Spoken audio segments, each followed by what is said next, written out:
Meu nome é Emerson Caetano, sou professor de Direito Administrativo e advogado militante. Estou aqui com os estudantes de Direito Sebastião, Marília e Davi e vamos responder algumas perguntas sobre o tema do nosso curso. Professor, com o advento da nova lei, as estatais deixam de utilizar as modalidades de licitação previstas na Lei 8.666? Sebastião, essa é uma pergunta muito pertinente porque envolve a sucessão de leis no tempo e envolve também a questão da especialidade das leis. Bom, o primeiro ponto que tem que ser esclarecido é o seguinte: nós temos empresas públicas e sociedade de economia mista de dois tipos, basicamente de duas finalidades: as prestadoras de serviço e as exploradoras de atividade econômica. No tocante às prestadoras de serviço, tanto empresa como sociedade, elas continuam sendo regidas integralmente pela Lei 8.666, que é a lei geral, e a lei do pregão, a 10.520. E ainda tem lá a lei da RDC e a legislação que vai se atualizando. Agora, as empresas públicas e sociedade de economia mista que sejam exploradoras de atividade econômica, lá nos termos do artigo 173 da Constituição, essas passam a ser regidas pelo Estatuto Jurídico Próprio, que é a Lei 13.303. Acontece que lá na lei está dito que, preferencialmente, elas deverão adotar a modalidade pregão. E não há nenhuma vedação expressa a outras modalidades. E também não há a indicação de quais outras modalidades que não a preferencial, que é o pregão. Portanto, se a Lei 8.666 é a dita Lei Geral de Licitações, então qual é o pensamento que a gente tem, a interpretação que se faz? Naqueles casos em que justificadamente não for mais adequada ou cabível a modalidade pregão, a gente deve utilizar a lei geral, que é uma aplicação subsidiária. E essa lei geral, lá no artigo 22, que é 8.666, artigo 22, tem a concorrência, a tomada de preço, o convite, o concurso e o leilão. No próprio Estatuto das Estatais, o novo Estatuto das Estatais, diz que preferencialmente você usa o pregão regido pela Lei 10.520 de 2002, que é a vigente, a atual lei do pregão. Acontece que o pregão não pode ser utilizado para alienação. Eu não posso utilizar o pregão para alienação. A lei do pregão, que deve ser aplicada, é a 10.520, é para aquisição de bens. Então, que modalidade deveria ser utilizada por uma estatal quando deseja alienar um bem que não deseja, que não pretende usar mais? Um bem da atividade meia, uma mesa, um veículo utilizado, um prédio. Ela deve utilizar a modalidade prevista em legislação. O Estatuto não prevê uma modalidade alternativa para isso. Se não é nenhuma das hipóteses de inexigibilidade de dispensa, de contratação direta, a gente vai buscar na lei geral, na 8.666. E na 8.666, a modalidade adequada para alienação de bens móveis ou imóveis, inservíveis para o poder público, é a modalidade do leilão. Então, a gente utiliza essa modalidade. Tudo bem? Uma outra alternativa seria a aquisição de um bem ou serviço que definitivamente não possa ser padronizado. O que não pode ser padronizado, diz a 10.520, a lei do pregão. O que não pode ser padronizado não pode ser adquirido mediante a modalidade de pregão.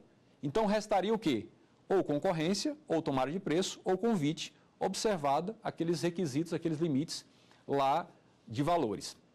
Com um detalhe: na modalidade convite da 8.666, o convite é utilizado para aquisições de obra ou serviço de engenharia de até 150 mil e de até 80 mil. A gente tem que lembrar que no atual estatuto, até 100 mil para aquisição de obra e serviço de engenharia é dispensável. Então teria que ser um convite que passasse de 100 mil e ficasse até 150 para usar o convite. Só para a gente detalhar um pouco mais. E nas compras e aquisição de serviços comuns que não envolvam engenharia, o pregão, aliás, o convite na modalidade da 8.666 é só até 80 mil.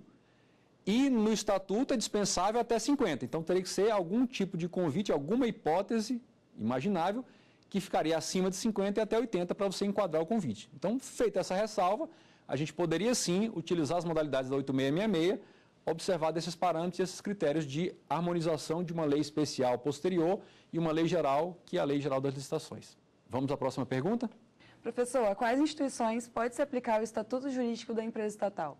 Bom, essa pergunta é muito importante porque ela já trata exatamente do artigo 1º da Lei 13.303 de 2006, que é o âmbito de aplicação dessa lei. No aspecto subjetivo, ou seja, aqui instituições ou entidades estatais se aplica o Estatuto, a Lei 3.303, você tem as empresas públicas, a sociedade de economia mista e as suas subsidiárias, desde que sejam exploradoras de atividade econômica.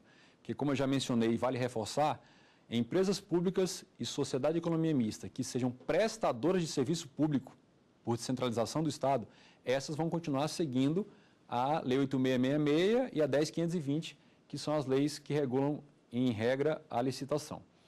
Mas aí tem um detalhe importante que é o seguinte: essas entidades, quando elas operam em consórcio, aí o Estatuto diz, quando elas operam em consórcio com outras entidades que podem ser em parceria privadas, por exemplo. Então, você tem uma estatal que pode negociar com um parceiro privado para um empreendimento, um objetivo comum que atenda aos interesses da coletividade e ao fim específico para que foi criada aquela instituição. Mesmo quando ela opera em consórcio, ela continua tendo de seguir o Estatuto e as normas de regência, ou seja, obrigatoriedade de licitação, obrigatoriedade de contratação nos termos do Estatuto.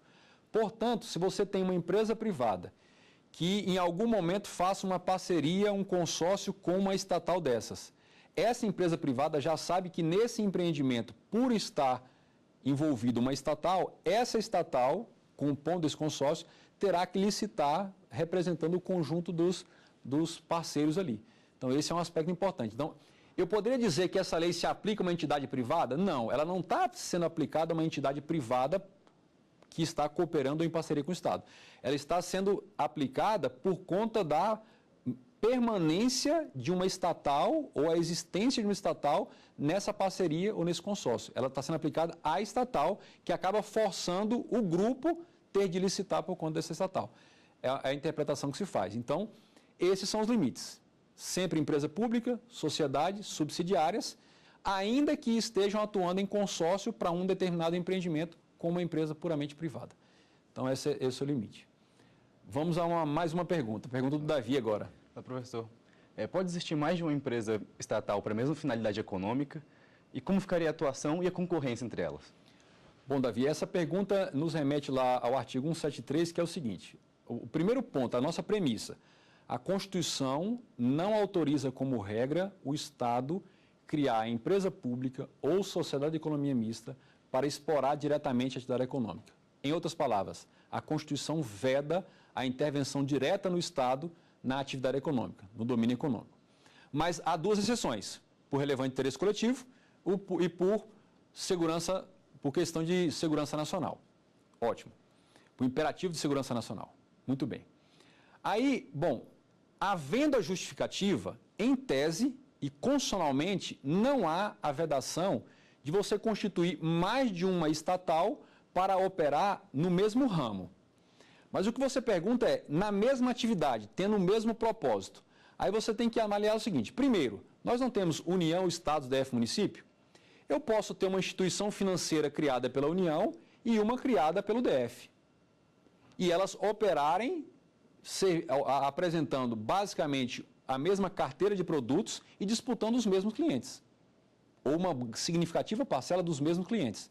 Então, considerando que somos uma federação e que há uma autonomia das unidades federativas e que cada unidade federativa, constitucionalmente e legalmente, podem criar suas entidades, elas podem ser criadas como exploradoras no mesmo ramo de atividade e fornecendo basicamente os mesmos ou semelhantes produtos e serviços.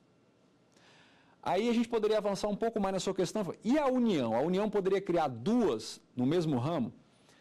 Talvez por uma questão de eficiência ou estratégia, elas não teriam exatamente objetos idênticos, mas elas podem ter uma intersecção que pode superar a 50% do seu objeto social.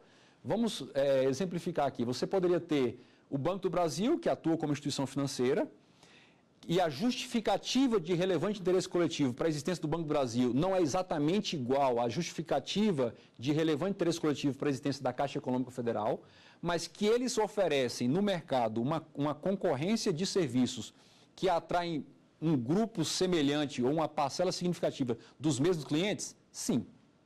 Fornecendo os mesmos produtos e serviços? Sim. Há esse impeditivo? Não há esse impeditivo.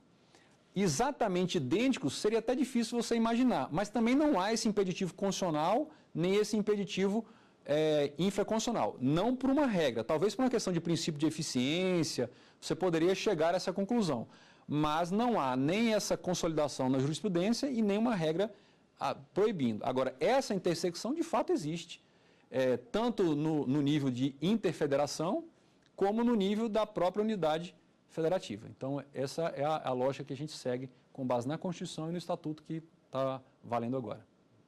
Próxima pergunta, Sebastião. Professor, há possibilidade de se fazer uma contratação direta? Sebastião, a sua pergunta é pertinente porque ela precisa partir de um ponto.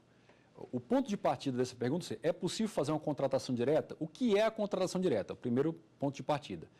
É uma contratação feita por um ente público, quer da administração direta, quer da administração indireta, e aí inclui as estatais exploradoras. É uma contratação feita sem a precedente ou antecedente licitação, contratação direta. Isso é possível? De regra, não. Há exceções? Há exceções. As exceções, pela lei geral, antes mesmo do Estatuto, a Lei 866, as exceções eram inexigibilidade de licitação, quando era inviável a disputa a competição, isso estava no artigo 25 da 8666, licitação dispensada, que estava no artigo 17 da 8666, e licitação dispensável. No caso da inexigibilidade, é porque ou faticamente ou juridicamente era inviável a competição, a disputa. Você estava concorrendo onde ou só tinha um único fornecedor ou representante daquele produto ou serviço, ou você estava avaliando critérios técnicos tão especializados que não daria para comparar um profissional com o outro. É no caso do serviço técnico especializado. E na dispensa e na elegibilidade, até daria uma competição. Se você publicar um edital, haveria, em tese, dois ou mais interessados. Acontece que na dispensada e na dispensável, não se faz a licitação justificadamente nos termos da lei por uma razão. Porque a realização da licitação por si só vai comprometer, prejudicar ou impedir a consecução, a realização do interesse público que se pretende com aquele contrato. É só você imaginar uma contratação para aquisição de água mineral numa situação em que houve uma calamidade, rompeu uma barreira, um fornecimento de água e a população está sem água potável. 3, 4 dias sem água potável já o causa à beira do risco de morte. Não teria como publicar um edital, licitação, vai que alguém impugna o edital na justiça. Entende? Então, essa é a lógica da existência de situações em que se faz a contratação direta.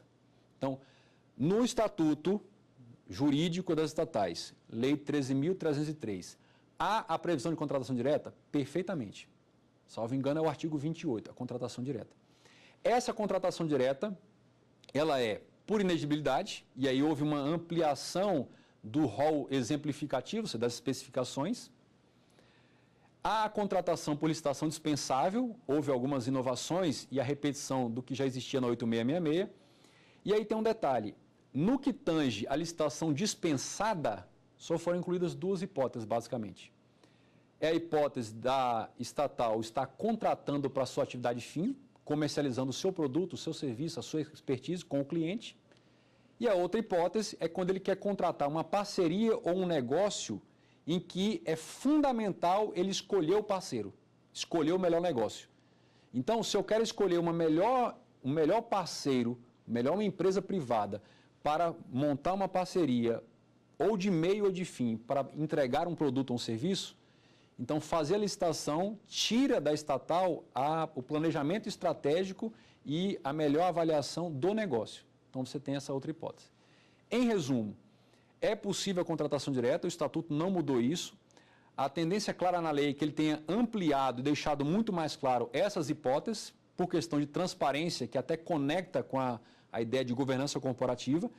O rol está bem mais claro e especificado do que seriam as hipóteses de contratação direta, para garantir a proteção do interesse público, mas também a melhor competitividade eficiente dessa instituição. Vamos ao intervalo então agora.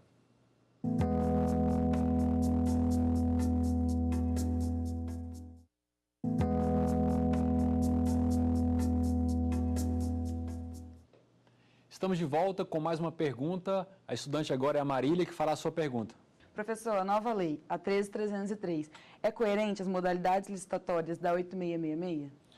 Marília, é o seguinte, o Estatuto não criou nenhuma modalidade nova. Então, a Lei 3.303 não criou nenhuma modalidade nova. O que ele fixou foi, a modalidade pregão é a preferencial, e aí a leitura que se deve fazer é, só não vai utilizar o pregão quando houver uma justificada razão, comprovada, demonstrada, jurídica e faticamente, para não aplicar o pregão, ou porque o objeto não é padronizável, ou porque não é uma aquisição. E aí, nessas hipóteses excepcionais em que não for cabível o pregão, você justificadamente utilizaria uma das outras modalidades da 8666. Então, o Estatuto não trouxe modalidades novas. Ele segue a mesma lógica, só que ele fez a preferência por aquela modalidade que já se considerava um aperfeiçoamento, uma evolução em relação às modalidades do artigo 22 da 8666/93. Lembrando que a lei do pregão é a 10.520 de 2002, que regulamentou essa modalidade. E aí, apesar de não estar bem especificado, claro, a modalidade no pregão vai ser utilizada nos seus regramentos anteriores, ou seja, pode ser o pregão eletrônico, pregão presencial, com aquela preferência para o pregão eletrônico, sempre para o pregão eletrônico. Muito bem. Feito isso, o que a gente tem que entender também? Que, na verdade, o procedimento e a lógica licitatória foi seguido no Estatuto. Então, basicamente, o que é a lógica licitatória? O poder público precisa contratar tanto a alienação quanto a aquisição de bens, serviços e obras, basicamente. Nessa contratação, é preciso, antes de escolher o que contratar, de quem contratar, por que valor, é preciso fazer uma negociação ou tratativas. Então, essa é a lógica básica, ou seja, a licitação é algo para se chegar, a licitação é meio, é algo para se chegar a uma contratação. Na iniciativa privada, quando dois particulares vão entabular um negócio jurídico e colocar isso num contrato, antes da contratação existe um momento chamado negociação ou tratativas, que basicamente você define o que comprar, de quem comprar, por que valores, forma de pagamento e outros detalhes, garantias, prazo de entrega, responsável pela entrega, todos aqueles detalhes. Mas a essência é isso. O poder público, quando vai contratar, é um sujeito de direito normal. Ele quer definir um objeto, um prazo de entrega, uma forma de pagamento, uma garantia, quem vai entregar, de quem contratar. Tudo isso é importante, a qualidade técnica. Só que o poder público, e isso inclui suas entidades da administração direta, inclusive as estatais, eles têm que seguir o princípio da legalidade. Eles só podem fazer aquilo que a lei expressamente determina, autoriza ou permite. Nós, particulares, não. Nós podemos fazer, no momento da tratativa, antes do contrato, tudo o que a lei não proíbe. Respeitada a boa-fé contratual, a função social do contrato, né, assim, não abusar dos deveres contratuais. Mas o poder público não, ele precisava de um cronograma, um rito, uma sequência de atos para definir o que contratar, de quem contratar e, acima de tudo, por ser ente público, garantir isonomia, impessoalidade no julgamento e participação dos possíveis interessados. Essa é a razão de ser, de existir de uma lei de licitação. Quer a 8666, quer a 10.520, quer o regime diferenciado de contratação e agora o Estatuto das Empresas. Pensando assim, o que essa lei deveria estabelecer? Basicamente o seguinte: como divulgar esse processo de seleção, um instrumento convocatório, um edital. Que princípios devem ser observados tanto pelos fornecedores interessados como o poder público que realiza o certame? Como convocar, como habilitar, como julgar as propostas, como desempatar, como homologar, como finalizar, adjudicar e depois como contratar. O Estatuto fez exatamente isso, seguiu esse espaço. Até não daria para imaginar algo diferente disso. Eu preciso estabelecer umas regras, definir o que contratar, preciso avaliar antes a disponibilidade orçamentária, a disponibilidade de recursos, preciso divulgar isso, preciso dar igualdade, isonomia, transparência, possibilidade de impugnação pela sociedade civil, e aí vai. O Estatuto seguiu isso. O que ele mudou? Algumas ou muitas sequências de atos dentro dessa lógica, mas a lógica está mantida. Vai partir de um ponto, uma necessidade de contratar, e vai chegar a um ponto final, a definição de com quem contratar, o que contratar, por que valores e uma série de detalhes acessórios a isso. Então, nessa perspectiva, o Estatuto é absolutamente consentâneo com a lógica procedimental da Lei Geral de Licitações. O que mudou? Detalhes que aperfeiçoam esse procedimento para garantir tanto a proteção do interesse público como a melhor competitividade por parte da empresa que vai concorrer no mercado. Então, essa é a conclusão que a gente extrai da comparação dos dois estatutos. Vamos a mais uma pergunta, agora é o Davi. Professor, como se lidar com empresa pública ou de sociedade mista que passa por dificuldades financeiras uma vez que não submetem à falência? Bom, aí é um detalhe já importante que é o seguinte, lembrando, que já foi dito aqui nas respostas, que empresa pública e sociedade são de dois tipos, prestadora de serviço público e exploradora de atividade econômica. Salvo poucas vozes dissonantes, tanto uma como outra categoria de empresas públicas e sociedades não estão sujeitas à falência. Quer para uma interpretação mais adequada dos dispositivos constitucionais, quer para uma avaliação da lei de falência, 11.101, e a própria lógica da estrutura do poder público. Bom, se elas não estão sujeitas à falência, e elas não estão sujeitas à falência por uma lógica até de aplicabilidade da lei de falências. Elas não são consideradas sociedades empresárias ou empresariais, como diz o artigo 1º da Lei 11.101, que é a Lei de Falência. Elas não são sociedades empresariais quando são prestadoras. As prestadoras de serviço público não desenvolvem uma atividade empresarial. Esse não é o foco de lucro, é executar um serviço centralizado pelo poder público, pela União, Estado, DF, município. E quando elas são de natureza empresarial, que são as estatais, que estão reguladas pelo Estatuto, aí sim tem natureza empresarial, de explorar a atividade econômica, aí vem o artigo 2º e diz, essas, apesar de serem sociedades de natureza empresarial, elas não estão sujeitas à falência, como algumas outras. Então, foram retiradas daí. Sendo assim, o que fazer quando elas estão com dificuldade financeira? Vamos para o nascimento delas? Vamos pensar assim, União aprova no Congresso uma lei autorizativa para que um ato subsequente e depois um registro constitua, crie uma empresa pública ou uma sociedade de economia mista exploradora. Aprovada a lei, no momento que você pratica o ato administrativo, um decreto, você vai constituir a instituição, dali vai nascer o Estatuto Social e vai fazer também um deslocamento, já autorizado por lei, o deslocamento do patrimônio que virá do ente federativo para integralizar e formar o patrimônio próprio. A lei diz que ela tem patrimônio próprio, é uma pessoa jurídica autônoma. Se de suas operações, do seu faturamento, da sua receita líquida, do seu lucro, seu patrimônio não está conseguindo arcar com a sua operação, falência não é possível. Decretação de falência. Muito menos recuperação judicial e extrajudicial.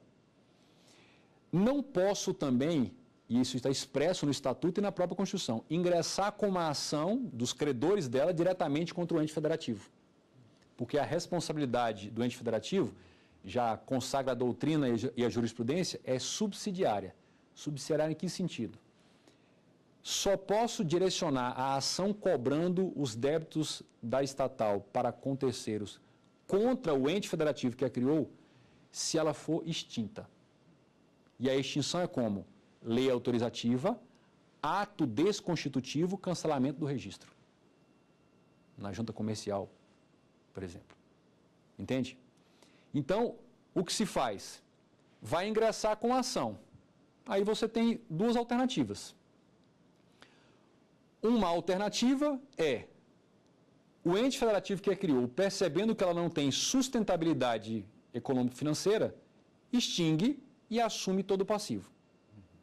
Ela entra em liquidação, mas não é pelo sistema da decretação de falência. Segunda, autorizado por lei orçamentária e uma lei para esse fim, faz mais aporte de capital para poder resgatar a sua operação. Ou então, terceiro, e aí já é pelo lado dos credores, o que os credores podem fazer? Quando elas são exploradoras de atividade econômica, o seu patrimônio está sujeito à penhora. Jurisprudência já consolidada. Mas estamos tratando de uma situação em que já acabou o patrimônio, não tem mais para onde. Só restam as duas alternativas primeiras. Ou extingue e o ente federativo absorve todo o polo passivo e todos os débitos, ou vai fazendo aporte de capital até resgatar essa sua instituição. E aí o que vai direcionar para um lado para o outro? A política pública envolvida, a relevância da sua atividade para o interesse coletivo, ou a importância para a segurança nacional. E aí vai demandar que o Tesouro Nacional, a Fazenda Pública do ente federativo, faça esse aporte de capital. Esses são os mecanismos disponíveis neste caso, Davi. Vamos a mais uma pergunta? Professor, sobre o procedimento de licitações, em referência aos critérios de julgamento, quais foram as principais novidades trazidas pela lei? Bom, é o seguinte, o que a gente percebe lá dessa legislação, se eu não me engano, está no artigo 54 da lei. Olha, foram repetidos, quase que literalmente, os critérios já existentes. Então, na 8666, na lei geral, quais eram os critérios? Menor preço, foi repetido. Melhor técnica, a melhor técnica não foi repetido também, nesses termos. Combinação de técnica e preço, foi repetido. E maior lance ou oferta, ou maior lance ou oferta. Esses foram repetidos. Mas foram acrescentados como melhor critério artístico, assim, maior desconto, assim, maior lucratividade econômica. Então, foram acrescentados alguns critérios de julgamento, também chamados tipos de licitação. A razão de ser desses acréscimos, porque o tipo de operação empresarial de exploração da atividade econômica que as estatais fazem requerem a avaliação do produto ou serviço que estão adquirindo ou da obra por uma perspectiva um pouco diferente ou um pouco mais distinta do que é o padrão estándar dos órgãos que executam serviços públicos típicos. Então, foi acrescentado, já era uma demanda. Esses critérios diferenciados já se tinha em legislações esparsas, nas parcerias público-privadas já tinha essa possibilidade de ter a previsão de critérios diferenciados. Então, foram acrescentados. Isso é importante por quê? Porque isso permite que o olhar do julgador na licitação, de quem vai avaliar a proposta, pode ser feito sob uma perspectiva que melhor atenda à necessidade direta ou indireta de operação daquela estatal. Então, essa foi a principal mudança. Foram mantidos os critérios já existentes e foram acrescentados alguns critérios importantes. Bom, eu gostaria de, primeiro, agradecer a presença de cada um dos alunos aqui, o Sebastião, a Marília, o Davi, agradecer pelas perguntas e para colaborar aqui com o nosso debate, o nosso estudo. Gostaria de agradecer a todos vocês que estão assistindo a essas aulas. Encerro aqui todo esse nosso grupo de estudos, essas aulas do Saber Direito a respeito do Estatuto das Estatais.